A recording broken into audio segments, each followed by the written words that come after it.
Welcome, friends, to Southwest Prophecy Ministries. I am David Schnittger, along with Carol Rushton, with another installment of Bible Prophecy Fulfilled.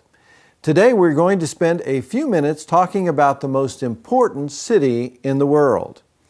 No, it is not New York City or Washington, D.C.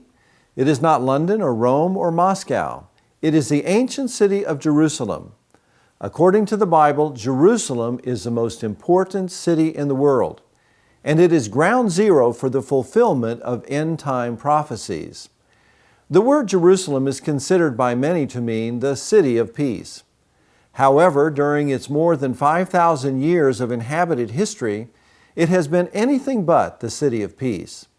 During its long history, Jerusalem has been destroyed twice, once by the Babylonians in 586 BC, and again by the Romans in AD 70. It has been besieged 23 times, attacked 52 times, and captured and recaptured 44 times.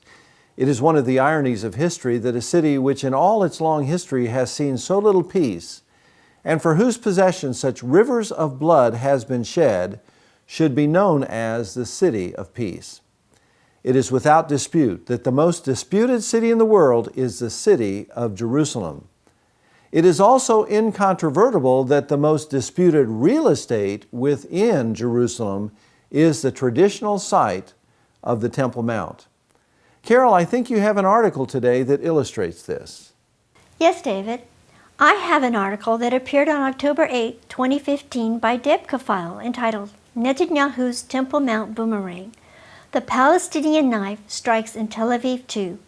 Quoting from the article, Prime Minister Benjamin Netanyahu and Defense Minister Moshe Ya'alon seem to believe that an order to Jewish cabinet members and Knesset members Thursday, October 8, to stop visiting the Temple Mount would be the winning step for de-escalating the current Palestinian rock-throwing, firebomb, and stabbing rampage.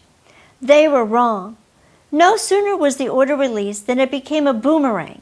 Israeli Arab lawmakers announced that they would visit Temple Mount and Al-Aqsa regardless. In Jerusalem, within minutes, another Israeli was stabbed and badly hurt in Jerusalem, opposite police national headquarters. And a few hours later, a female soldier and 4 others were attacked by a Palestinian wielding a screwdriver in Tel Aviv. A passing Air Force officer chased the fleeing assailant and shot him dead.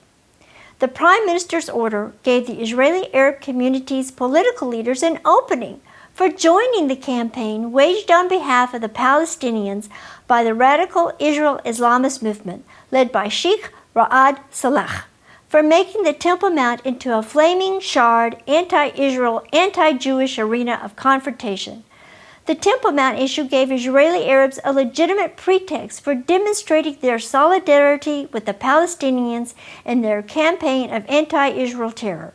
If Netanyahu hoped that elected Arab lawmakers would be responsible enough to lend a hand in a movement to quench the flames of violence and save lives, he missed the point. End quote.